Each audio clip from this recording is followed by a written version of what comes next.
Bueno, muy buenas noches, profesora Carolina, mucho gusto. Mi nombre es Nancy Alameda.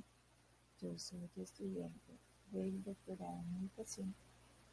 Voy a hacer una breve presentación de una entrevista que se realizó en el módulo 2, en la cual yo tuve la participación de estudiantes y profundizamos un poquito un proyecto que realizamos, un proyecto de aula que realizamos en clase. Entonces, voy a ir explicando pues cada uno del contenido, un breve resumen de lo que fue nuestra entrevista. El título de la entrevista se llama Los niños y adolescentes en el conflicto armado. Quienes participaron, como le dije antes, fueron estudiantes de grado sexto y grado noveno. Marlene Narváez, León Paredes, Jason Álvarez, Jonathan Pisma, Miguel Caseta. Y pues, por supuesto, yo fui la moderadora como docente del área de ciencias sociales. Inicialmente la entrevista parte de dos preguntas bastante interesantes sobre un tema muy amplio que es el conflicto armado en nuestro país, el conflicto armado colombiano.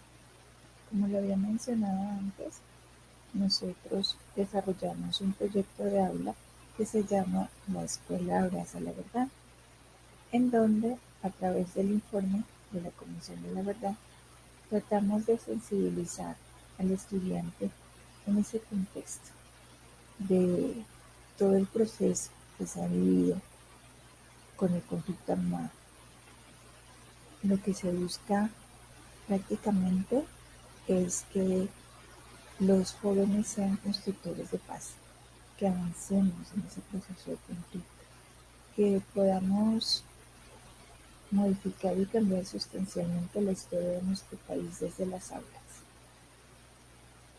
Se les hizo a cada uno dos preguntas, aunque ellos pues básicamente respondieron en las que se sentían como más seguros de la respuesta que iban a dar y la participación y la opinión que ellos tenían al respecto.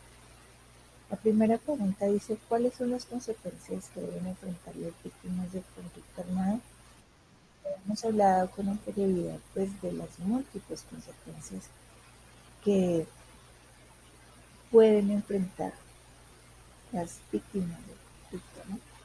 Hablamos del desplazamiento forzoso, hablamos de los traumas físicos, los traumas psicosociales, los traumas emocionales, la vulneración de la dignidad, eh, consecuencias también que ellos viven de tipo físico cuando son vulnerados en su intimidad sexualmente.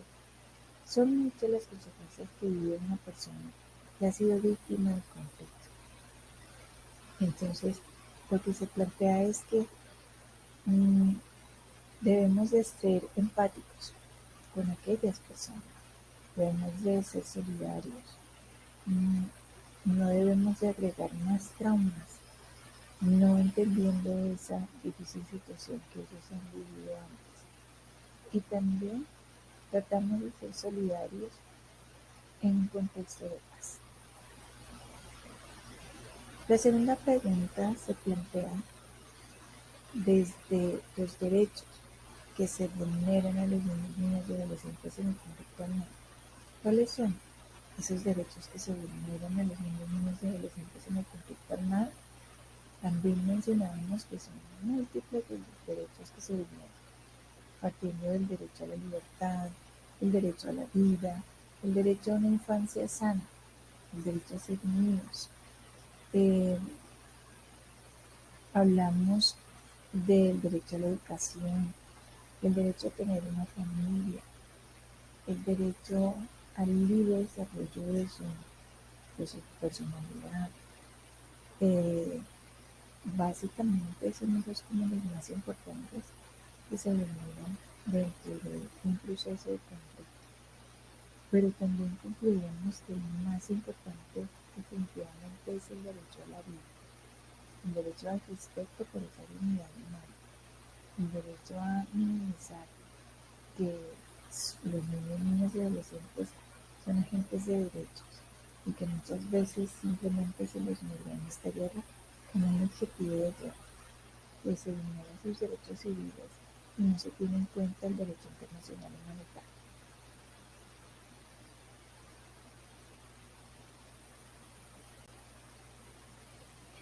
¿Cuáles son las conclusiones puntuales de esta entrevista que realizamos? Concluimos entonces que los conflictos armados afectan todos los aspectos de la vida de los niños, niñas y adolescentes, dificultando su acceso a la educación, vulnerando ese derecho que ellos tienen como niños a tener una mejor calidad de vida y que no deben de estar inmiscuidos en un conflicto de adultos. Se vulnera también su derecho a la salud y también concluimos que no se les brinda los medios suficientes de protección ni los medios para subsistir en medio de ese conflicto.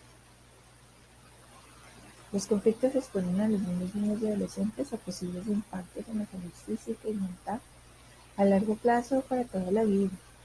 Los traumas que se generan a raíz de ese conflicto pues los van a impactar en el desempeño de su calidad de vida a lo largo y ancho de todo su proceso pues, eh, continuo y permanente con la sociedad.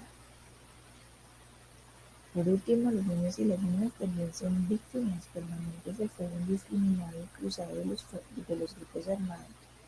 Son asesinados, heridos o afectados por el uso indiscriminado de minas antipersonas por remanentes de guerra.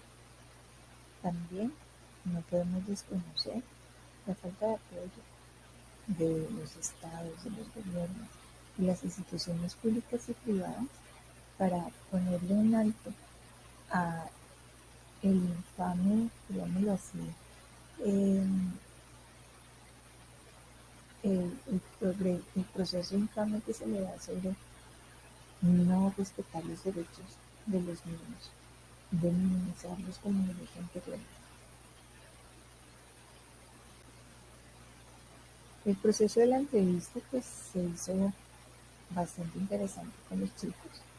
Ellos respondieron desde los conocimientos aprendidos en clase y también desde las conclusiones personales que ellos obtienen.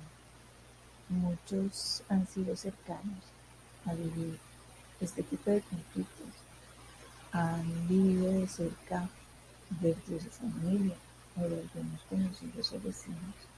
Entonces, el objetivo primordial, como lo dije antes, de esta tarea fue enseñar a los chicos a no normalizar la violencia, a decir no más, a luchar por defender sus propios derechos y a buscar soluciones al conflicto, a convertirse en personas más sensibles, más empáticas y sobre todo a transformar la sociedad hacia un camino de paz, hacia un camino de construcción de paz en nuestro país. Muchas gracias.